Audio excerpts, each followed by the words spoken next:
Alright, it's Thursday and as requested again, we're doing this video series and well, let's look at the verdict. It looks like there is 42 people who watched it, but only one person liked it. Well, I'm gonna let it slide because at least the views did not go down, it went even higher. So because of that, I will continue on, and since we're hitting October, the next one's gonna be the last one for this month. Okay. And plus, funny part is that there's only one more left after that one, unless he has more requests. So, anyways, let's get started. There's also some bad news when it comes to there's some bad news. There's some bad news that has to be talked about. Because if we're talking about Chris Bender, well, guess what? It's bad. I'll leave it to the end. Anyways, so I'm supposed to be talking about the first album slash CD he made, which is just called Chris Bender. And I think it was Epic who had him. Yeah, so Epic Records actually did his first album, and then, yeah. And of course, for those who don't know, Chris Bender actually was a young man, and he died young. He died 19 years old. He actually died by saving his cousin from gunshots. He got shot 4 times. Yeah, talk about 50 Cent's like, oh yeah, I got shot 9 times and I lived. It's like, yep, he sure did. Well, anyways, let's get started with this album. So first things first is Teddy Bear. Teddy Bear, actually, I like it. It's a nice beat. It's pretty fun. There's like at least 2 girls who actually said I'm a teddy bear, so it would be actually cool to have this song as a ringtone and give it to them. They're like, yep, every single time I call. Anyways, next is Baby Girl. I already did this one. I already checked this out one. Nice beat. It's fun. Now we get into even more, which is Any Good Girl Left. It's like as if it's the cousin of We Need Love. Do, do, do, do, do, do, do, do, do, do, do. Because my dad kept on playing that damn song over and over again by LL Cool J. It's a slow song. It asks a good question. The world is rough these days. It's like it's more rough, it's more so than it was in 1989. And this is a good song for those who needs a drink and had another bad date. It also is a very sweet song, a nice sweet song to listen to. All right, Conceited Girl. This one actually reminds me of Black Widow, which is technically they say it's Michael Jackson, but it's not. It's basically, it's like, oh my gosh, we're getting even more territory of how messed up the people who owns these songs are. But anyways, it's an okay song. The climax actually had a nice attempt on it, but when it comes to some of these, it's just they're outdated, They're kind of outdated. It's just like if you listen to Escape from Michael Jackson and you listen to the original ones, you can see why the original ones is like, oh, that's why they got dressed up. Even though technically it would be kind of good if they would have just left it alone. But the producer was like, no, no, no, I don't need to left it alone. We need to dress it up. It's like, yo, these need to be dressed up.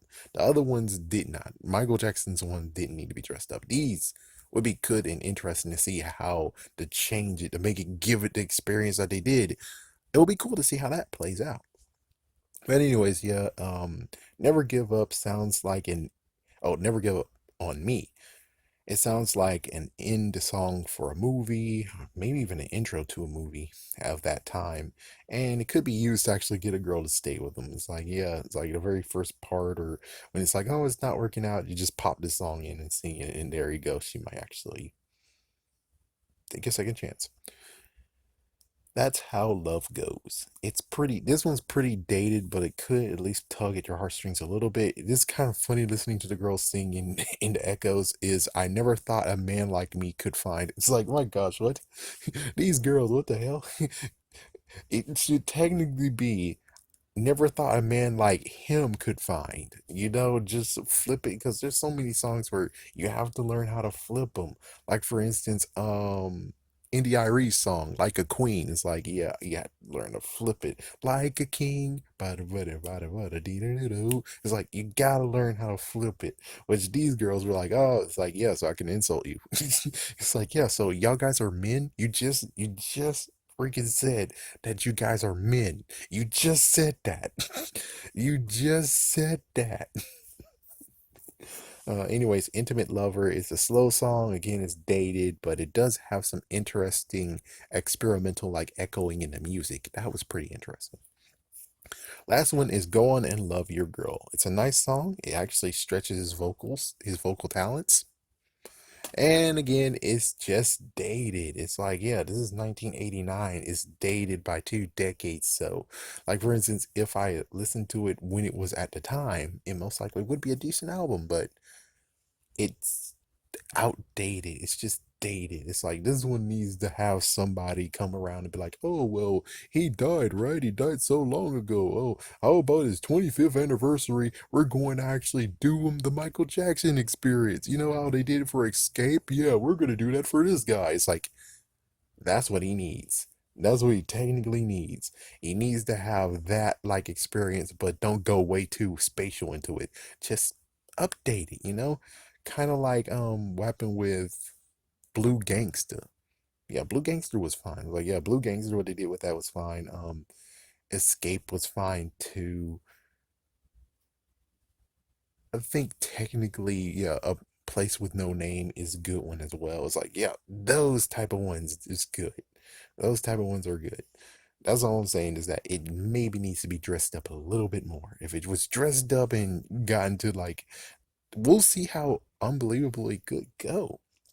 For all I could tell, maybe this is what is needed to actually get people to notice and be like, whoa, where the frick was he? And it's like, yeah, he died. It's like, oh, what the frick? And who's getting royalties off his stuff, though? That's another thing is who getting royalties?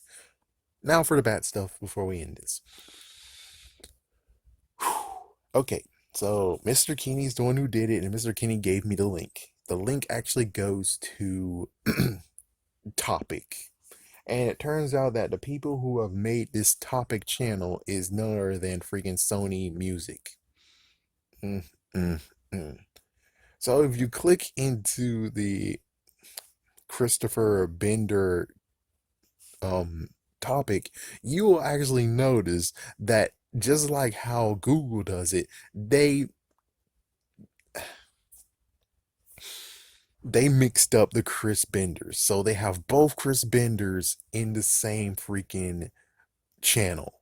Yeah. So unsure if it's like they can't mistake. I bet they have both Chris Benders, but they think it's the same exact person. It's like, I don't think it's the same exact person.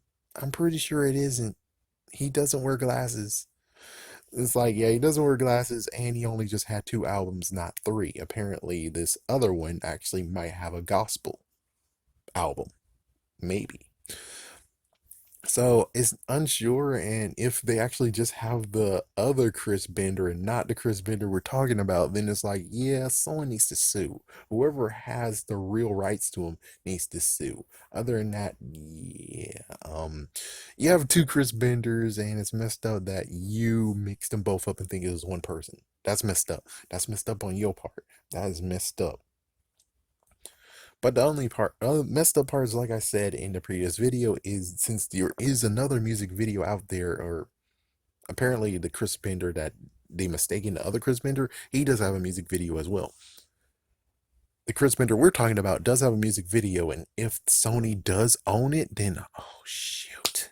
Whoever actually uploaded that music video better hope it doesn't blossom to the point of where it's 1 million. Because as soon as it's 1 million or thousands of views, Sony's gonna come and kick his ass. Someone's gonna come, take that, maybe even copyright it and get rid of it, even though it's like, well, do you guys even have the video to put on that channel? That's what I thought. So, along with the whole fact of they actually faked 3 of Michael Jackson's music, he faked 3 songs of his. The Bible CD is actually a fake CD. It was just one that they were like, how can we make more Michael Jackson songs? And that's what they did, is a messed up controversy where 3 of the songs actually made it onto Michael, and they got caught, but they don't actually pay for it, which is like, yeah, I would like to have my $3 back too. It's like, yeah, give me the $3 back, you bastards. But yeah, that's basically it. So If I find it, would I keep this CD? Would I actually download it? Me, I'm like, it's not much, and plus, it's just outdated. I will say this is that if they do give it the Michael Jackson treatment, well, Michael Jackson escape treatment, I'll give it a second try because that's the only thing that really is making this not making this totally something that's like, yeah, no pass because it's outdated. If you update it, if you actually update it without any issues, it could be good. This could actually be something that people are going to so grab and be like, hell yeah. But it depends on who actually does it and are they going to go way too far and do they understand what they should be doing? That's what the thing is. It's like, do you understand updating needs to be updating, not updating and changing something that's not. You're just updating it to the point of where it's pretty good. Like, for instance, when it comes to chicken, a long time ago, just regular chicken is okay. But then all of a sudden, we have all the herbs and spices. Now you can make lemon pepper. Now you can put lemon pepper or barbecue, and it gets, see, upscaling it, making it even more tastier than it is now. That's what I'm talking about. But anyways, yeah, that's it. And stay tuned for next week for the last one for now, where we go to his second album, Draped. Who are you? Robert England. Oh, the guy from V. I'm the actor who plays Freddy Krueger in all 7 Nightmare on Elm Street films, for crying out loud! Everybody just remembers me from V. I've done 50 movies. I'm about to be bludgeoned to death. It's probably going to say on my tombstone, R.I.P. Robert England. He's the guy from V.